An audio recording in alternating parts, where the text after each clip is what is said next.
Hi guys, take two. I've got my headphones in this time, so I hope it's clear. And that squeaking, by the way, is the dog, not me, if you can hear that. So today I just wanted to talk about sales, selling. My background is sales. I've spent over 2 decades in the sales industry, and I've seen the full spectrum of sales techniques and environments, from the really high pressure sales where it's really target driven to the more customer service driven environments where we were targeted on customer satisfaction. And as part of my previous roles, I used to train sales teams and new starters to the company, and I'd always ask the question, what makes a good salesperson? What makes a good salesperson? And generally the number one answer was, you need to know your product knowledge. And absolutely, you need to know your product, know it inside out so that you can answer all your customers' inquiries and customer questions. And, so that was generally, that's top answer, number one answer that I would get. And that's why we used to run product refresher sessions on a regular basis. The second top answer that I always used to get was, well, you need to know your customer. And that's absolutely true. Ask your customer good questions, understand your customer's needs. And, both of those completely valid answers. Absolutely. Know your product, know your customer. But there's a real key differentiator that separated the good salespeople from the really ace salespeople, the people that did really well, and something that couldn't be trained out specifically. And that was passion. And it is passion. That is the key differentiator. And, I can understand if somebody's, landed a job and they have to sell the company's products, they may struggle to feel that passion, whether it's washing machines or shoes. If you don't have that core passion for shoes or washing machines or financial services products or whatever it is that your company sells, you're probably going to do well, but you're lacking that passion because you don't have that passion for the product. And this is what puts coaches, you, at a really distinct advantage when it comes to selling your coaching. And that advantage is that you're so passionate about what you do. You're so passionate about the message you want to deliver and the help you want to provide people and the impact you want to have in the world, and whatever it is that you absolutely hate to see people suffering from, that passion, that drive inside of you that wants to help people and eradicate that from their lives, whatever that pain is what is driving the passion. It's what makes you feel so passionate about what you do. And, I find that it doesn't matter what niche you're in or what type of coaching you do, there's a sense that whatever the pain your client is in, whatever the challenge, the frustration, the struggle, whatever the pain your client is in, there's a sense that it's unnecessary, that it doesn't need to be this way, that it's completely unnecessary because there's another way and that other way.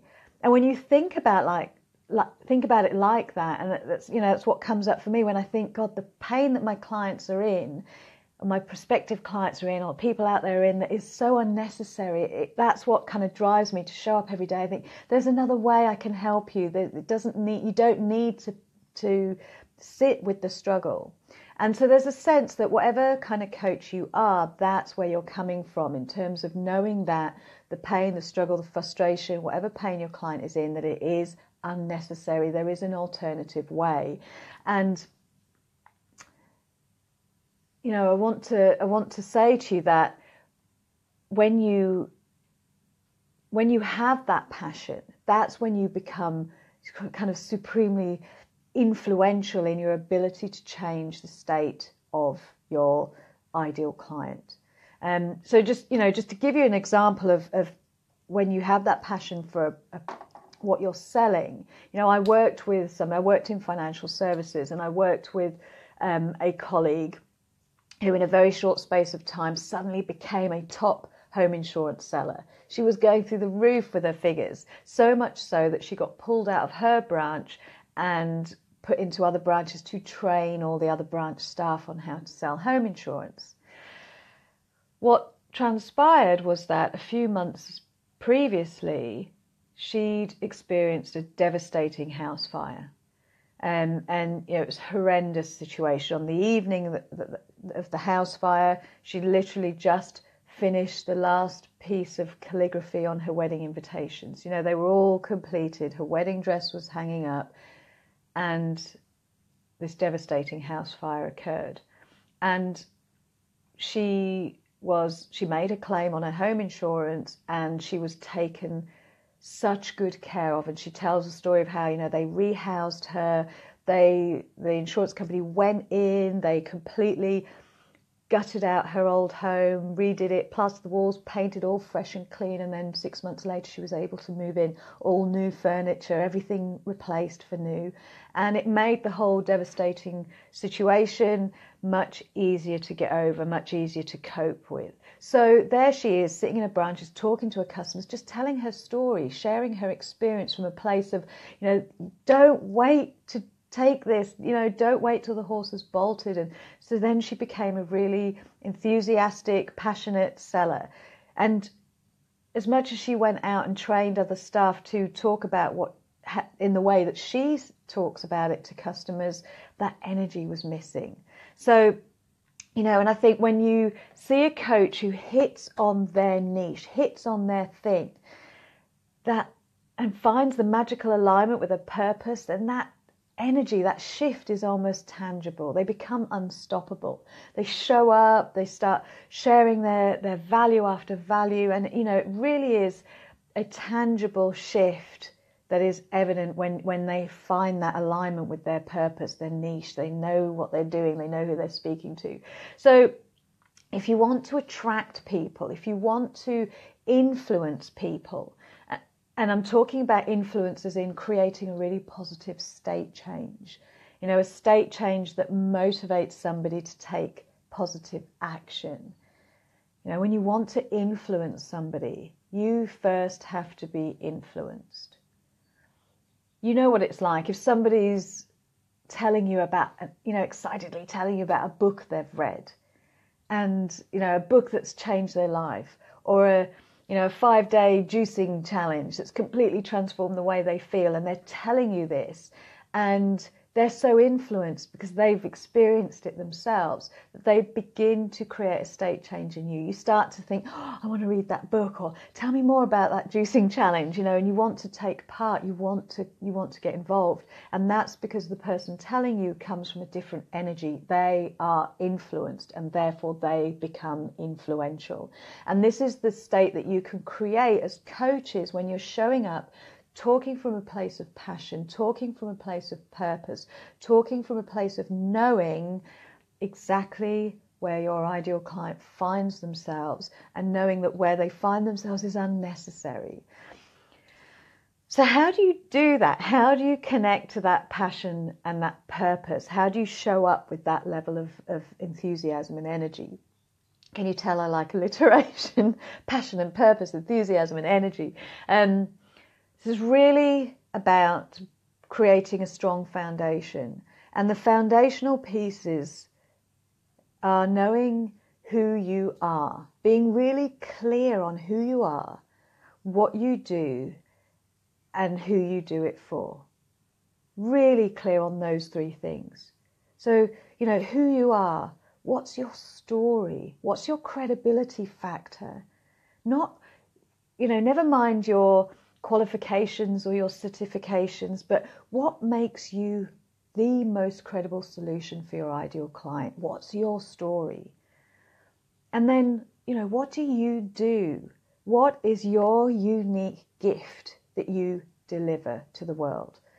You can have your coaching qualifications, but combine that with your unique gift, and that makes you so powerful as a coach.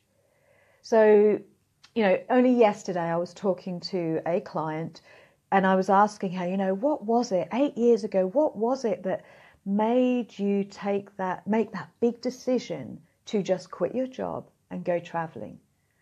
And she said, well, I find big decisions really easy. And, I find big decisions really easy to make, and then I take the leap. It's the small decisions that I struggle with. And, that was it. It was like, no, this is it. You make taking big decisions easy. So for her, if her ideal clients find themselves stuck, they feel trapped, they are shackled by limiting beliefs because of the type of coaching she does, she helps her clients get unstuck. She shows them the soft landing mat. She makes the big decisions much more easier to navigate. That's her gift. So what is your gift? And then who do you do it for? Who is your ideal client? Get clear on that. Feel passionately connected to that individual and know that your ideal client avatar is always you in a previous point in your life. So it's about finding out what is that previous point in your life. Where did you find yourself? What struggle, what pain were you experiencing that now you've navigated your way out of it? You know there's another way. You know that it's unnecessary. You're the proof. And when you come from that place and you start to create the value, create content that all resides within you because that's your journey, then you become very influential in your messaging, your mission becomes very clear, and that's when you stand out as the expert, as somebody who knows what they're talking about, who has that influential passion that will create state change in their audience. So it's about showing up with passion. You don't need to have to really sell again when you come from that place, because just by sharing who you are, what you do, who you do it for, and sharing the value and helping people to navigate the journey for themselves, that's when you naturally attract people to you. So I hope that helps, guys. Please, if you've got any questions or comments, pop them below and I'll come straight back to you. Have a great rest of your day and I will speak to you all again soon. Bye for now.